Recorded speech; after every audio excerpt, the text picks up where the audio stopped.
की कीमत देनी पड़े, तब जाके आप मैथ में आपका स्ट्रॉन्ग करवा दूंगा 110%। भाई सीधा भेजे में उतार दूंगा मेरे दोस्त। शुरू करते हैं। तो भैया चैप्टर का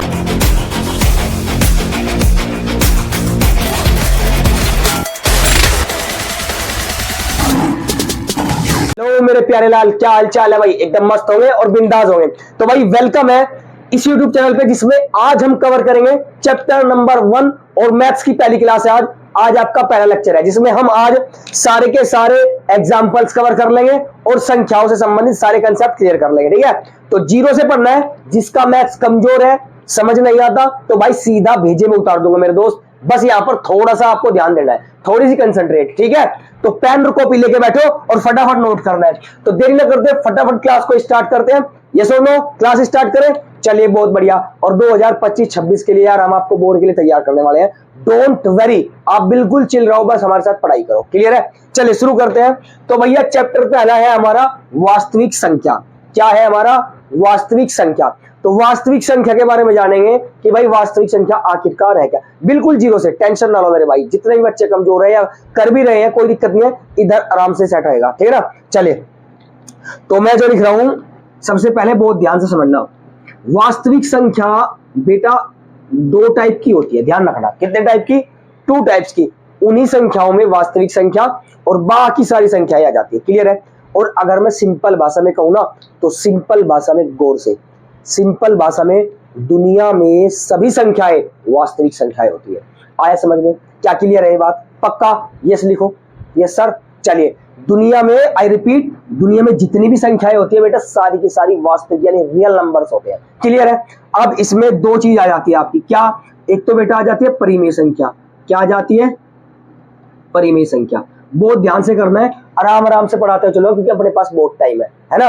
कंसंट्रेट, सीधा भेजे में जाएगा। और दूसरा होता है बेटा अपरिमेय संख्या। क्या होती है? अपरिमेय संख्या। कोई डाउट किसी भी बच्चे को यहां तक कोई दिक्कत नहीं है कि भाई दोनों की दोनों क्या होती है? वास्तविक संख्याएं होती है। It is clear that. और दुनिया की सारी संख्याएं वास्तविक संख्याएं होती है। 2 ही संख्याएं होती है। अब देखना बहुत ध्यान से, क्या कि भाई जो परिमेय संख्या होती है, इसमें हम कुछ संख्याएं पढ़ेंगे। क्या पढ़ेंगे? कुछ संख्याएं पढ़ेंगे। बहुत ध्यान से, ये आपको समझा नहीं रहा हूं, ये आपको माइंड मैप दे रहा हूं। ध्यान रखना, ये क्या है? ये माइंड मैप है। आपके माइंड में एक ऐसा सिचुएशन बन जाएगा, ऐसी स्ट्रक्चर बन जाएगी कि आपको पता चलेगा वास्तविक संख्या क्या होती है। क्लियर है बच्चों? गला थोड़ा ठीक नहीं है, लेकिन डोंट वरी कि आपके लिए हम तैयार है 24 घंटे। ठीक है, चलिए, तो यहां पर जो पहली संख्या आती है बेटा, वो पढ़ते आए हो आप लोग, है ना? बस रिकॉल करना है। 9th में पढ़ा होगा, 8th में भी, उसको बस याद करना है। ठीक है ना? क्या कि पहली जो संख्या होती है बेटा, वो होती है प्राकृत संख्या। क्या होती है? प्राकृत संख्या। क्या होती है? प्राकृत संख्या होती है। दूसरी संख्या बेटा, दूसरी संख्या होती है आपकी पूर्ण संख्या। क्या होती है? पूर्ण संख्या। और तीसरी आपकी होती है बेटा पूर्णांक। क्या होती है? पूर्णांक होती है। क्या बात यहां तक क्लियर है मेरे भाई? मेरे भाई मेरी बहन, सभी के सभी को बातें क्लियर है कि भाई जितनी भी ये तीनों संख्याएं होती है, ये सब की सब परिमेय संख्याओं में आती है। बात समझ में आई क्या? Got it? क्लियर है बात? तो ये परिमेय संख्याओं में आती है। ठीक है, अब आपको पता होगा परिमेय संख्या तो बाद में डिस्कस कर लेंगे, पहले देख लेते हैं भाई प्राकृत संख्या क्या होती है। तो भाई ऐसी संख्याएं जो 1 से शुरू हो। किससे शुरू हो? जो 1 से शुरू हो। बहुत ध्यान से सुनना, सीधा का सीधा आपके माइंड में सेट हो जाएगा। डोंट वरी, मस्त मजा आने वाला है। ठीक है ना? तो प्राकृत संख्या, तो प्राकृत संख्या जो 1 से शुरू हो, जो 1 से शुरू हो। भाई जब 1 से शुरू होगी तो उसे हम प्राकृत संख्या कहेंगे। जैसे 1, 2, 3, 4, डैश डैश डैश, कहां तक? इनफाइनाइट तक जा सकते हैं, कितनी भी हो सकती है। आया समझ में? तो जो 1 से शुरू होती है उसे हम बेटा क्या कहते हैं? प्राकृत संख्या कहते हैं। क्या कोई डाउट है? क्लियर है? चलो जी, पूर्ण संख्या पे, पूर्ण मतलब एक भी और डिजिट। अब देखो यहां पर क्या आपको 0 दिख रहा है? नहीं। पूर्ण का मतलब यही होता है, पूर्ण मतलब पूरी की पूरी, यानी कि 0 भी नहीं छोड़नी। जो 0 से शुरू हो, जो 0 से शुरू हो, स्टार्टिंग फ्रॉम 1। ठीक है, सॉरी 0। तो 0, 1, 2, 3, 4, 5 डैश डैश डैश, कहां तक बेटा? इनफाइनाइट तक। कहां तक? इनफाइनाइट तक। क्या बात समझ में आ गई यहां तक सारे बच्चों को? यस और नो बताइए, समझ में आ रहा है तो यस और नो बोलो। चलिए, तो जो 0 से शुरू होगी पूर्ण संख्या है। अब आते हैं पूर्णांक पे, तो क्लियर हो गई ये बात, क्या यहां तक क्लियर है बात सारी? चलो जी, अब आते हैं पूर्णांक पे। पूर्णांक क्या होते हैं बहुत ध्यान से, पूर्णांक होते हैं ये और ये दोनों इंक्लूड करके। रिपीट करता हूं कि भैया बीच में 0, ये 0 है, राइट हैंड साइड पे आपके सारे पॉजिटिव नंबर, यानी कि इधर सारे आपके पॉजिटिव नंबर्स होते हैं, और लेफ्ट हैंड साइड पे बेटा आपके सारे नेगेटिव नंबर्स होते हैं। ये बात ध्यान रखना, मतलब कि होल नंबर भी होंगे और नेचुरल नंबर भी होंगे, लेकिन निगेटिव के भी सारे नंबर होंगे। क्या ये बात समझ में आ गई क्या? जैसे कि 1, 2, 3, 4, 5, 6 डैश डैश डैश कहां तक? इनफाइनाइट तक। क्लियर है? अब यही नंबर नेगेटिव में लेने, यानी कि माइनस के सारे नंबर भी होते हैं प्यारे लाल, माइनस के सारे नंबर भी होते हैं। तो माइनस का 1, माइनस का 2, माइनस का 3, माइनस का 4, और कहां तक? इनफाइनाइट तक भैया। कहां तक? इनफाइनाइट तक। क्या यहां तक कोई दिक्कत है किसी भी भाई को? मेरे दोस्त कोई भी दिक्कत है यहां तक? समझ में आ गई बात? मैंने परिमेय संख्याओं के बारे में पढ़ लिया, अब परिमेय संख्या क्या होती है इसके बारे में हम जानेंगे। उससे पहले फटाफट नोट करो, आज सिर्फ और सिर्फ 10 से 15 मिनट में निपटा दूंगा सारा बिल्कुल बेसिक, और फिर हम एग्जांपल करेंगे, ठीक है ना? और जो बच्चे नए हैं प्लीज चैनल को सब्सक्राइब करें, और अगर वीडियो अच्छी लगे तो लाइक जरूर लगाएं, ठीक है ना? चलिए फटाफट नोट करिए, मैं साइड हो जाता हूं। कर ले नोट। तो भाई अब हम पढ़ते हैं जो हमारे काम की बात है, मतलब परिमेय संख्या है। और हाँ, एक बात और, एक और छोटी सी बात, बहुत ध्यान से। एक नंबर में पूछ लेते हैं टिक द करेक्ट में, यानी एमसीक्यू में, क्या कि भैया सबसे छोटी प्राकृत संख्या क्या होती है? तो भाई देखो यहां पर सबसे छोटी प्राकृत संख्या क्या होती है? 1 होती है। सबसे छोटी 1 होती है। पूछ लेगा सबसे छोटी पूर्ण संख्या क्या होती है? तो भैया क्या होती है? 0 होती है सबसे छोटी पूर्ण संख्या है। अगर पूछ ले कि सबसे छोटा पूर्णांक क्या होता है, तो मेरे भाई पूर्णांक छोटा या बड़ा नहीं होता। क्लियर है? पूर्णांक में छोटा बड़ा कोई नहीं होता, क्योंकि कहां तक जा सकते हैं पता नहीं, इधर कहां जा सकते हैं पता नहीं, लेकिन पूर्णांक पूर्ण संख्या सबसे छोटी 0 और प्राकृत संख्या 1 होती है। क्लियर है क्या? अब कोई डाउट नहीं बचता यहाँ पे, ठीक है ना? तो चलिए बच्चों, अब हम परिमेय संख्या देखते हैं और डिटेल में इसको जानते हैं। तो भाई देखते हैं हम परिमेय संख्या किसे कहते हैं, और दोबारा फिर देखेंगे हम अपरिमेय किसे कहते हैं। यहीं पे कंसेप्ट क्लियर हो जाएगा, ठीक है? तो बहुत ध्यान से समझेगा कि परिमेय संख्या क्या होती है, ठीक है? चलो जी, परिमेय संख्या क्या होती है बेटा, लिख लूं और उसके बाद बता सकता हूं, साथ साथ ध्यान रखना। पहले समझाता हूं। ऐसे कोई दो नंबर जो P अपॉन Q की फॉर्म में होते हैं, यानी कि P अपॉन Q के रूप में लिखे जाते हैं, और Q कभी 0 नहीं होता, उसे हम क्या कहते हैं? परिमेय संख्या कहते हैं। जैसे मैं अगर लिखूं कि भैया ऐसी संख्या जिसे P अपॉन Q, P बोले तो ऊपर कुछ ना कुछ नंबर है और नीचे भी कुछ ना कुछ नंबर है। क्लियर है? P अपॉन Q के रूप में हो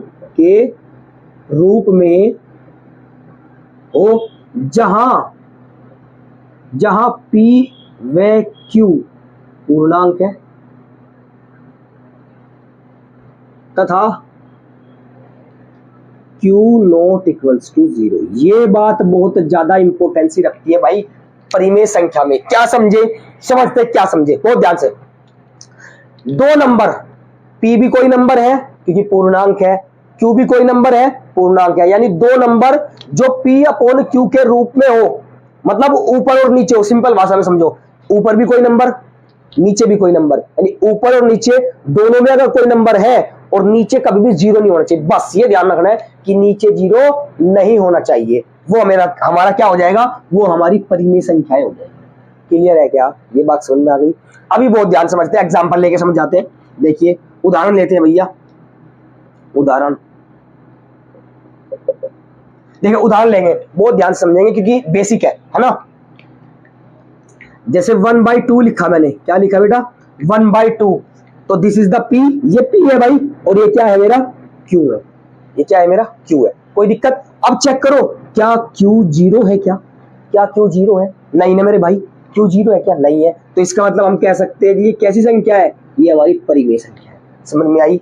जैसे माइनस का 8/30, माइनस का 8/30 क्या है, कोई नंबर है, पूर्णांक है, क्यू क्या है 30 है, क्या क्यू जीरो है, नहीं जीरो है, तब जीरो नहीं होगा तो हमेशा वो संख्या बेटा क्या हो जाएगी, वो परिमेय संख्या हो जाएगी। आया समझ में। एक कंडीशन और क्या कि भैया सर जी 0/5 क्या ये परिमेय संख्या हो सकती है, बताइए बताइए क्या हो सकती है। चलिए सभी कमेंट में आंसर दीजिए फटाफट, क्या ये परिमेय संख्या हो सकती है, यस और नो, यस और नो में आंसर दो।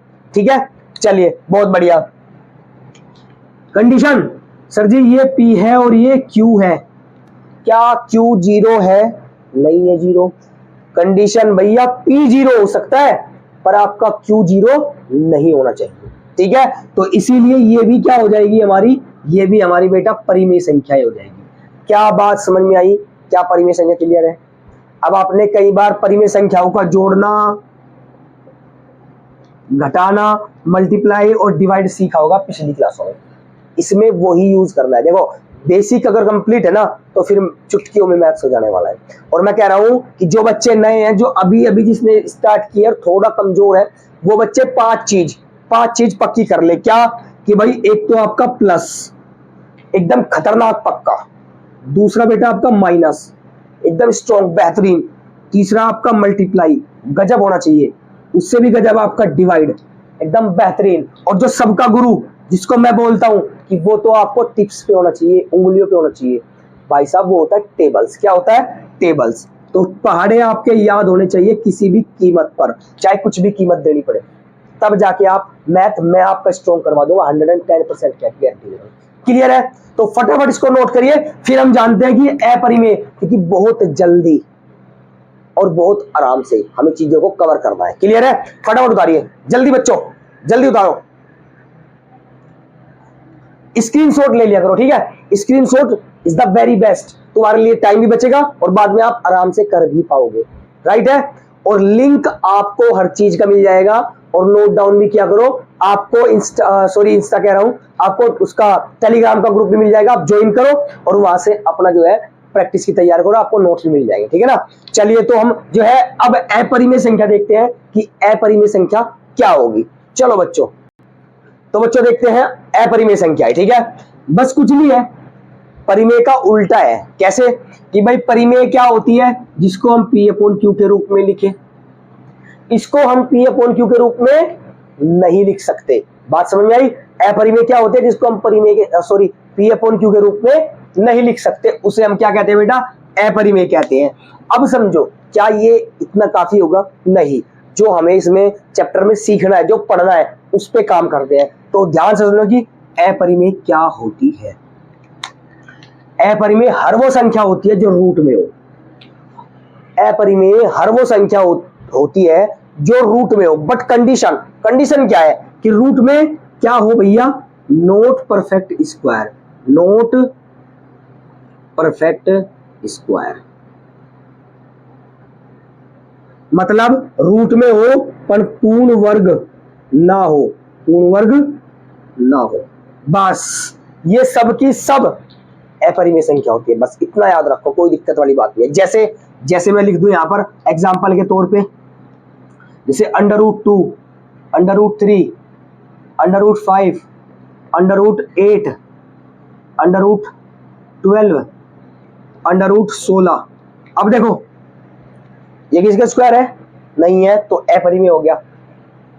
ये किसका स्क्वायर है, नहीं है, अपरिमेय हो गया। ये नहीं है, ये नहीं है, ये नहीं है, लेकिन ये 16 किसका स्क्वायर रूट होता है बेटा, 16 होता है सर जी 4 का।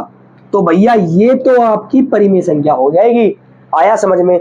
यानी कि अपरिमेय संख्याएं वे होती है जिसे P/Q के रूप में नहीं लिख सकते, और वे सभी संख्याएं भी होती है जो रूट में हो पर परफेक्ट स्क्वायर ना हो, यानी कि किसी का वर्ग ना हो। आगे समझ में, क्यूब रूट स्क्वायर रूट ना हो।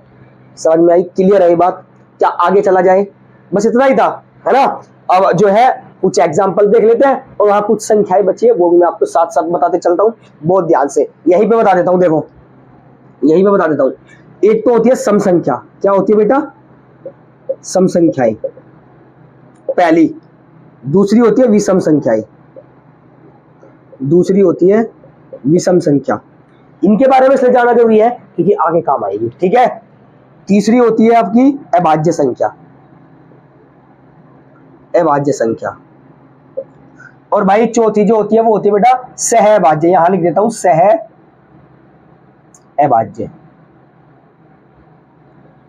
तो ये जाननी जरूरी है, ठीक है ना, ये ज्यादा इंपॉर्टेंट है आपके लिए।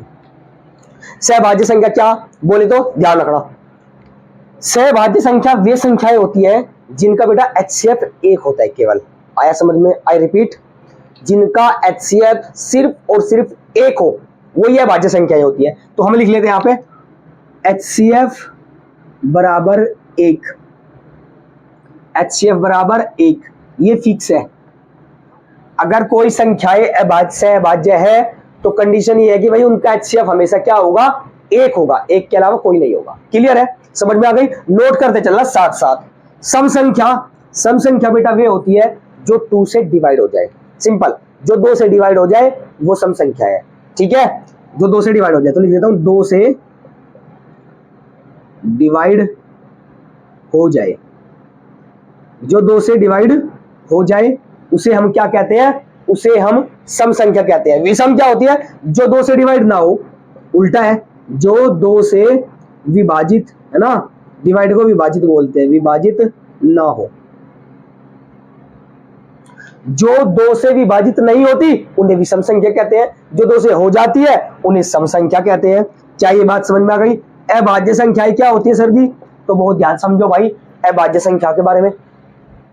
अभाज्य संख्याएं वे होती है जो सिर्फ और सिर्फ अपने से ही कटती है, किसी के टेबल में नहीं आती। समझ में आई क्या बात? समझ में आई मेरे भाई बात? जो सिर्फ अपने ही टेबल से कटती है, ठीक है ना। तो जो खुद से ही कटे, जो खुद से ही कटे, बिल्कुल बिल्कुल देसी भाषा में लिखो यार, एकदम सिंपल, जो आपको समझ में आए बेहतरीन, ठीक है। तो जो अपने आप से ही कट जाए उसे हम अभाज्य संख्या कहते हैं। क्लियर है क्या? अब कोई डाउट बचा क्या? सारी संख्याएं अपने डिस्कस कर ली, अब कुछ नहीं बचता। अब सीधा एग्जांपल की तरफ चलते हैं, एक जो थ्योरम है उसको देख लेते हैं, ठीक है। तो बच्चों समझ में आ रहा है कि नहीं? पहले तो ये बताओ, समझ में आ रहा है? समझ में आएगा और मैं आपको समझ में आना के छोड़ूंगा, बस आप थोड़ा सा ध्यान देना मेरे भाई, ठीक है। तो फटाफट इसको नोट करिए, स्क्रीनशॉट ले लो फटाफट, ले लिया? तो भाई देरी ना करते हो, फटाफट टॉपिक पे चलते हैं, देखते हैं क्या एग्जांपल्स है। तो बच्चों ये एक प्रमेय थी, क्या है कि ये एक प्रमेय है। क्या है ये एक प्रमेय है। क्या प्रमेय है? कि भाई अंकगणित की आधारभूत प्रमेय क्या होती है? कुछ नहीं होती मेरे भाई, कुछ नहीं होती, बस क्या होती है? यही होती है, बस ध्यान रखना कि जो भी आपके अभाज्य गुणनखंड होते हैं वही अंकगणित की आधारभूत प्रमेय होती है। क्या होती है? जैसे भाई मैंने 12 लिख दिया, तो 12 के अभाज्य गुणनखंड 2 गुना में 2 गुना में 3, यही है अंकगणित की आधारभूत प्रमेय। क्या कहती है कि भाई मान लो आप 12 के फैक्टर कर रहे हो भाई, तो आप 3 से भी लिख सकते हो, लेकिन हमने अभी छोटी क्लास में क्या पढ़ा है कि 2 से ट्राई करते हैं, लेकिन ये प्रमेय कहती है कि आप ट्राई कर सकते हो, आप कर सकते हो यहाँ पे 3 से स्टार्ट। तो 3 चौक 12, फिर आप 2 से कर सकते हो, 2 दूनी 4, फिर 2 से 1। आप जब गुणनखंड करें तो आप कैसे भी कर सकते हैं, ये प्रमेय हमें अथॉरिटी देती है। लेकिन जब आप उसको लिखें, बहुत ध्यान से, जब आप उसको लिखे तो आप फिर बेटा सीक्वेंस में लिखे, यानी असेंडिंग ऑर्डर में, जैसा आप करते आए हैं। आया समझ में? बस यही होती है आधारभूत प्रमेय अंकगणित की। क्लियर है? यही बताती है कि अभाज्य गुणनखंड अंकगणित के आधारभूत प्रमेय होते हैं। क्लियर है? क्या समझ में आई ये बात? पक्का? अब हम चलते हैं एग्जाम्पल नंबर 1 पे कि भाई उदाहरण नंबर हमें क्या दिया है। तो भाई देखते हैं एग्जाम्पल नंबर 1, उदाहरण नंबर पहला क्या कह रहा है? कह रहा है ज्यादा इंपॉर्टेंट नहीं है, आसान है, कोई दिक्कत नहीं है, दिखने में बड़ा है, आपको एकदम बेहतरीन तरीके से करवाने वाला हूं, सारे सीख जाओगे आज। क्या है कि संख्याओं 4 की पावर n पर विचार कीजिए जहां n एक प्राकृत संख्या है। तो पहले तो हम काम की चीजों को अंडरलाइन कर लेते हैं कि भाई प्राकृत संख्या है, ठीक है। तो जांच कीजिए कि क्या n का कोई ऐसा मान जिसके लिए 4 की पावर n अंक 0 पर समाप्त हो। मतलब क्या कह रहा है सवाल कि भाई 4 की पावर n है, उसके जैसी कोई भी संख्या किसी की भी पावर n हो तो क्या वो 0 पर समाप्त हो सकती है, बस ये बता रहा है ना। तो समझते हैं, हल देखते हैं इसका। थोड़ा सा ध्यान दोगे सीधा इधर आ जाएगा, टेंशन ना लो। क्या है कि भाई हमारे पास है 4 की पावर n और उसने क्या बोला है कि n जो है वो प्राकृत संख्या है। क्या है वो? प्राकृत संख्या है। समझना बहुत ध्यान से। अब n प्राकृत संख्या है तो भाई क्या मैं n बराबर 1 रख लूं, क्योंकि n तो एक प्राकृत संख्या है और एक एक प्राकृत संख्या होती है। ठीक है, तो हम रख रहे हैं 4 की पावर 1, तो भैया 4 एकम 4। समझना पहले एक बार ध्यान से, है ना। अब मैं n बराबर 2 रख देता हूं, तो 4 की पावर 2, तो 4 की पावर 2 को मैं क्या लिख दूंगा? 16। ठीक है, अब मैं n बराबर 3 रखने वाला हूं, तो 4 की पावर 3 को क्या लिख दूंगा? 4 चौक 16 चौके 64। क्या यहां तक बात समझ में आ गई? अब बहुत ध्यान से समझना है, बहुत ज्यादा ध्यान से, कि भाई इसको हम 2 गुना 2 लिख सकते हैं, कोई दिक्कत नहीं है जी। इसको 2 दूनी 4 दूनी 8 दूनी 16 लिख लिया। ऐसे इसको लिख लेंगे 2 दूनी 4 दूनी 8 दूनी 16 दूनी 32 दूनी 64, 64। क्या ये बात क्लियर है? यानी कि जब हमने गुणनखंड किया तो हमने पाया, क्या देखा भाई? हमने ये देख लिया कि जब गुणनखंड किए इधर भी 2 इधर भी 2, इन सब में भी 2 इन सब में भी 2। अब क्या यहां तक बात समझ में आई? पहले बताओ ये सब समझ में आया क्या नहीं फंडा? चलो जी बहुत बढ़िया। अब देखना, क्या इस 4 को मैं 2 मल्टीप्लाई में 2 की पावर n लिख सकता हूं कि नहीं? बताओ यस और नो। चेक करो भाई, जब इसके गुणनखंड किए तब भी इसमें क्या मिला? 2 और सिर्फ 2 मिला। ठीक है कि नहीं? यहां तक समझ में आई। अब बहुत ध्यान से, अगर ब्रह्मास्त्र दे रहा हूं ध्यान से रखना, चाहे किसी की भी पावर n हो, चाहे किसी की भी पावर n हो, अगर उसके गुणनखंड में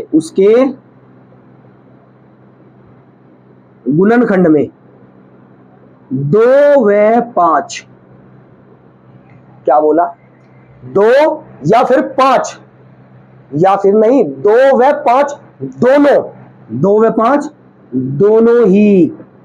दोनों जरूर होने चाहिए, जरूर होने चाहिए,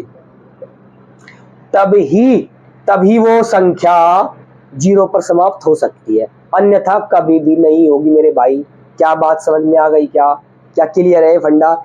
अब देखो, अब मैं इसको इरेज कर रहा हूं, ठीक है ना। आप जो है इसको नोट करते हो तो कर लो भाई फटाफट, क्योंकि ये समझाने के लिए था। ठीक है, चलो जी। अब देखना बहुत ध्यान से, आंसर देखना, इतना सा आंसर है। ये कर दिया, उसके बाद बराबर का निशान लगाओ। आप लिखोगे अतः 4 की पावर n में n के गुणनखंड में 2 है परंतु 5 नहीं है, 5 नहीं है, इसीलिए ये इसलिए का निशान है भाई, 2 नीचे और 1 ऊपर, इसीलिए 4 की पावर n के रूप की कोई भी संख्या हो, चाहे कोई भी संख्या 0 पर समाप्त नहीं हो सकती, 0 पर समाप्त नहीं हो सकती, 0 पर समाप्त नहीं हो सकती, समाप्त नहीं हो सकती। आंसर हो गया भाई, ये इतना सा आंसर है। आपको क्या करना है, जो नंबर दे रखा है उसके गुणनखंड करके देख लो, अगर 2 और 5 दोनों आ जाए तब हम कह सकते हैं वो 0 पर समाप्त होगी, अन्यथा वो 0 पर समाप्त नहीं होगी। ये उतारो सॉरी बच्चों, गला थोड़ा सा खराब है यार, है ना। ये उतारो पहले तो, ठीक है, जल्दी इसको नोट करो फटाफट।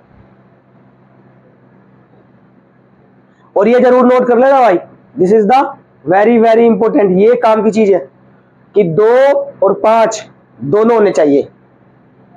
उतार लिया। चलिए अब ध्यान से समझना कि अगर 6 की पावर है 9, क्या हो 6 की पावर है, तो भैया 6 के गुणनखंड क्या होंगे, 2 गुना 3 और इसकी पावर क्या हो जाएगा n। क्या इसके गुणनखंड में 5 आया, तो ये भी कभी भी 0 पर समाप्त नहीं हो सकती। 8 की पावर n ले लो भाई, 8 की पावर n क्या लिखेंगे भाई, 2 गुना में 2 गुना में 2 और इसकी पावर n, क्या 5 आया? नहीं आया। अब ध्यान देना, अब बहुत ध्यान से मैं लिख रहा हूं 10 पे पावर n। क्या ये 0 पर समाप्त होगी? तो देखो इसी गुणनखंड जब करूंगा तो कितना आ जाएगा? 2 गुना 5। गुणनखंड में ध्यान दो, 10 के गुणनखंड 2 गुना 5, 2 भी है 5 भी है, तब हम कह सकते हैं कि भाई ये जो संख्या होगी ये शून्य पर समाप्त होगी। क्लियर है? ये फंडा समझ में आया? Example number clear. कोई दिक्कत, कोई डाउट हो बताओ? पक्का क्लियर है भाई? आगे बढ़ा जाए 100%। चलो तो भाई आगे बढ़ते हैं फटाफट। तो बच्चों देखते हैं नेक्स्ट एग्जाम्पल नंबर 2। ये एक सवाल छोटा है लेकिन आ सकता है, ठीक है ना? आ सकता है, बिल्कुल आ सकता है। देखो हल देखते हैं इसका, बहुत ध्यान समझेंगे, कोई दिक्कत नहीं है, आराम से हो जाएगा, कोई टेंशन वाली बात नहीं है, बेहतरीन स्टाइल में करेंगे, ठीक है? क्या कह रहा है कि संख्याओं 6 और 20 के अभाज्य गुणनखंड विधि से एलसीएम और एचसीएफ ज्ञात कीजिए। अरे यार बच्चों वाला सवाल है, तो तुम करते आओ पिछली क्लासों में, इस और समझा देता हूं कैसे। ध्यान देना भाई, 6 के अभाज्य गुणनखंड होंगे 2 गुना में 3, यही होंगे। 20 के लिख लो भाई, 20 के अभाज्य गुणनखंड क्या होंगे? करने नहीं आते तो एलसीएम लो। 6 का ऐसे कर दो भाई, 2 से जाएगा 3 पे और 3 से जाएगा 1 पे, तो 2 गुना 3 हो गया, जिसको करने नहीं आते। फिर 20 के भी ऐसे ही करेंगे भाई, 20 के भी ऐसे ही कर देंगे। 2 से करेंगे कितने पे जाएगा? 10 पे, फिर 2 से करेंगे कितने पे जाएगा? 5 पे, फिर 5 से करेंगे 1 पे। ये तो आता ही है, क्लियर है? चलो जी, तो इसको लिख देंगे हम 2 गुना में 5। क्या भाई बात समझ में आ गई सबकी? क्या सारे बच्चों की समझ में आ गई? क्लियर है कि नहीं है? Very good. चलो अब क्या करना है, अब जो जो बताना है यार वो कर लेते हैं, है ना? तो क्या निकालना है भाई? तो पहले एचसीएफ निकाल लेते हैं। चलो जी, तो एचसीएफ बराबर कितना हो जाएगा एचसीएफ? अब एचसीएफ क्या होता है जी? तो दोनों में सेम हो। एचसीएफ क्या होता है? जो दोनों में सेम हो, यानी कि हाईएस्ट कॉमन फैक्टर। तो दोनों में देखो, इधर क्या है? 2 है, इधर क्या है? 2 है, तो भैया ये 2 जो है ये 2 एचसीएफ है। इधर 3 है, क्या इधर भी 3 है? क्या नहीं है, 2 ही सेम है दोनों में। तो एचसीएफ क्या होगा हमारा बेटा? क्या हो जाएगा? 2 ही हो जाएगा कि नहीं? बताओ, क्लियर है? एचसीएफ क्या हो जाएगा? 2 हो जाएगा। अब एलसीएम निकालना है भाई। अब एलसीएम निकालने के लिए क्या करेंगे? बहुत ध्यान समझेंगे। एलसीएम, तो भाई एलसीएम में क्या करते हैं? जो कॉमन होता है, बहुत ध्यान सुनना, जो कॉमन होता है वो ले लेते हैं सबसे पहले। तो 2 कॉमन है तो 2 ले लिया, आया समझ में? जो कॉमन है वो ले लिया, 2 ले लिया। अब जो बचा वो भी ले लेंगे। तो बचा क्या? इधर 3, इधर क्या बचा है? 2, और इधर क्या बचा है? 5। आगे समझ में मेरे भाई? मल्टीप्लाई कर देंगे, मल्टीप्लाई का साइन है तो डिवाइड तो करेंगे नहीं, है ना? तो मल्टीप्लाई कर देंगे। एक बार फिर सुनो, अगर आपको एलसीएम निकालना है भाज्य गुणनखंड विधि से, तो फिर आप जो भी आपके क्या होते हैं, जो भी सेम नंबर होते हैं, जो भी कॉमन होते हैं उसको ले लेते हैं, जो बचता है उसको भी ले लेते हैं। क्लियर है? चलो जी, अब मल्टीप्लाई करके क्या आने वाला है? देखो भाई, 2 3 6, 6 दूनी 12 और 12 पंचे 60। क्या आने वाला है मेरे भाई? 60 आने वाला है। तो यही हमारा क्या हो गया? एलसीएम हो गया। इतना सा सवाल था, सवाल खत्म। यही करना होता है इसमें, और ऐसे जितने भी सवाल आएंगे मुझे उम्मीद है कि अब आप लोग कर लोगे। बस प्रैक्टिस थोड़ी सी चाहिए आप लोगों को, ठीक है? चलिए भाई फटाफट उतारो इसको, जल्दी नोट करो। कर लिया भाई? तो चलो भाई अगला एग्जांपल देखते हैं। नेक्स्ट एग्जांपल हमें क्या दिया है, तो भाई देखते हैं नेक्स्ट एग्जांपल। उदाहरण नंबर 3। उदाहरण नंबर 3 क्या कह रहा है? अभाज्य गुणनखंड विधि द्वारा 96 और 404, तो क्या है अपने पास? 96 और 404 का एचसीएफ ज्ञात कीजिए। तो क्या ज्ञात करना है? एचसीएफ, और फिर उनका एलसीएम भी ज्ञात कीजिए। तो बहुत बेहतरीन सवाल है, सवाल आ सकता है, एमसीक्यू में आता है और 100% आता है, ठीक है? तो हल देखेंगे इसका भाई आराम से, कोई दिक्कत नहीं है। हल देखेंगे, बहुत ध्यान से समझना है कि भाई हमारे पास संख्या है 96 और कितनी है भाई? 404। तो एक तो इसका अभाज्य गुणनखंड विधि से इसका एचसीएफ ज्ञात करना है, तो एचसीएफ ज्ञात कर लेते हैं भाई। तो 96 को हम कैसे लिख देंगे प्यारे लाल? तो भाई 96 को हम लिख देंगे 2 गुना में क्या? देखो यहां पर ऐसे कर सकते हैं, कोई दिक्कत नहीं है, ठीक है? 2 से करो कितने पे जाएगा भाई? 48 दूनी 96, 48 पे जाएगा। फिर 2 से करेंगे 24 पे जाएगा। फिर 2 से करेंगे 12 पे जाएगा। फिर 2 से करेंगे 6 पे जाएगा। फिर 2 से करेंगे 3 पे जाएगा। फिर 3 से कर देंगे लास्ट में आई बात समझ में? तो ऐसे भी कर सकते हैं जिसको नहीं आता, ठीक है। तो मैं ये बात लिख दूंगा 2 गुना में 2, या ऐसे लिख देता हूँ अब फटाफट। तो 2 की पावर कितनी है यहाँ पर? 1 2 3 4 5। तो क्या मैं लिख दूं 2 की पावर 5 मल्टीप्लाई में 3? कोई दिक्कत नहीं, लिख सकता हूँ कि नहीं? Yes sir. इधर 404 का ले लेते हैं भाई। 404 को हम कैसे लिख देंगे? बहुत ध्यान समझना, छोटा सा आंसर, ऐसा कोई दिक्कत नहीं है, समझ में भी आएगा, है ना। बचपन में भी कर रखे कोई बड़े, अरे 10वीं आसान होती है, ठीक है ना, अकॉर्डिंग टू 9th। बड़े प्यार से समझा दूंगा। देखो भाई कैसे, क्या है कि 404 को जब करेंगे तो इधर आ जाते हैं भाई, 404 को भी कर लेते हैं, क्या दिक्कत है। कितने से करेंगे? 2 से, तो कितने में आएगा? 2 दूनी 4, 0 2 दूनी 4। फिर 2 से करेंगे भाई, कितना आएगा? 101। अब 101 क्या है? ये प्राइम नंबर है। क्या है? प्राइम नंबर है। तो भाई 101 से ही कर देंगे, कितने में जाएगा? कोई दिक्कत नहीं। तो इसको हम कैसे लिख सकते हैं? हम लिख सकते हैं मेरे भाई 2 की पावर 2 और मल्टीप्लाई 101। कोई दिक्कत? एचसीएफ निकाल लेते हैं भाई, बहुत ध्यान से। क्या हम ये लिख सकते हैं? हमने ये किया 1 2 3 4 5, तो 2 की पावर 5 और गुना में 3।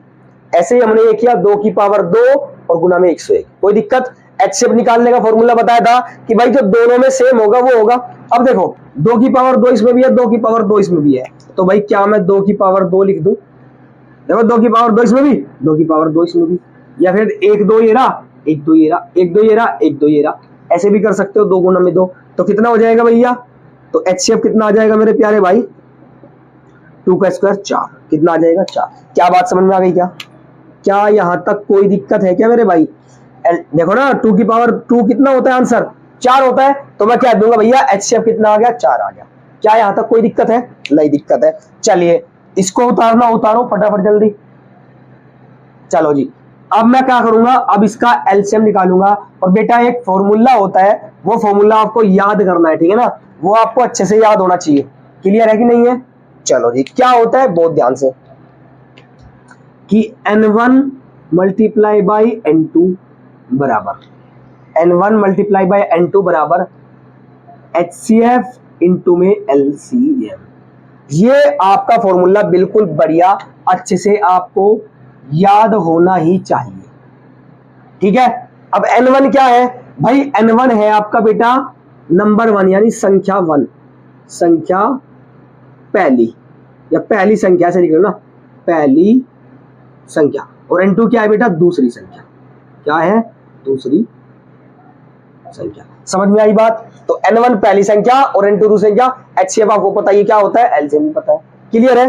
अब देखो बहुत ध्यान से, बहुत ध्यान से। n1 कितना है मेरा? पहली संख्या मुझे कितनी दे रखी है? ये मेरी n1 है, ये मेरी n2 है, दूसरी संख्या। तो भैया 96 मल्टीप्लाई में 404। अरे कोई आपत्ति है भाई किसी को? कोई डाउट हो तो बताओ यार। n1 कितना? 96 है जी। n2 कितना? 404 है जी। बराबर HCF कितना निकाला है भाई? 4 निकाला है। HCF कितना निकाला है? 4 मल्टीप्लाई LCM अपने को निकालना है, तो LCM सेम टू सेम, जो निकालना है उसको जो को रखते हैं। क्लियर है? अब ये मल्टीप्लाई में इधर आएगा तो कैसा हो जाएगा? डिवाइड में। ये मल्टीप्लाई में इधर आएगा तो डिवाइड में हो जाएगा। तो ये हो जाएगा मेरे भाई LCM बराबर, सॉरी इसको उधर ही रखते हैं ना, कि 96 मल्टीप्लाई 404 और बट्टे में 4 और बराबर में हो जाएगा आपका LCM। ठीक है, करो भाई। 4 से काट देंगे कितने पे? कितने पे कट जाएगा? 101 पे, पूरा का पूरा ही है ना। 4 कम 4 0, 4 कम 4 101 पे। तो भाई LCM मेरा कितना आ जाएगा प्यारे? LCM आ जाएगा 96 और मल्टीप्लाई 101। अब मल्टीप्लाई कर लेंगे, जो आएगा वही आंसर। जैसे कि भाई 96 कम 96 और 96 कम 96, यानी कि 96 और 96 आ जाएगा अपना LCM। कोई डाउट? हो गया? इतना ही है, छोटा सा ही है, कोई दिक्कत वाली बात नहीं है। बेहतरीन एकदम हमने तरीके से कर लिए। जितने भी एग्जांपल है सारे, एग्जांपल नंबर 4 वो आपका पेंडिंग है NCERT से, और वो है बेटा आपका सेम टू सेम ही करना है। अभाज्य गुणनखंड विधि से आपको LCM और HCF याद करने हैं, तो आपको वो होमवर्क दिया जा रहा है, ठीक है भाई, वो करना और उसका कमेंट मुझे कर देना आंसर। क्लियर है? तो आई होप कि आपको क्लास अच्छी लगी होगी, और अगर पसंद आई हो तो लाइक जरूर करें और शेयर अपने दोस्तों को जरूर करें, क्योंकि लेक्चर पहला था दूसरा लेक्चर आएगा तो उसमें हम एक्सरसाइज के सारे सवाल कंप्लीट कर लेंगे, यानी 1.1 हम कंप्लीट कर लेंगे। तो बच्चों मिलते हैं अगली क्लास में, तब तक के लिए all the very best, thank you so much.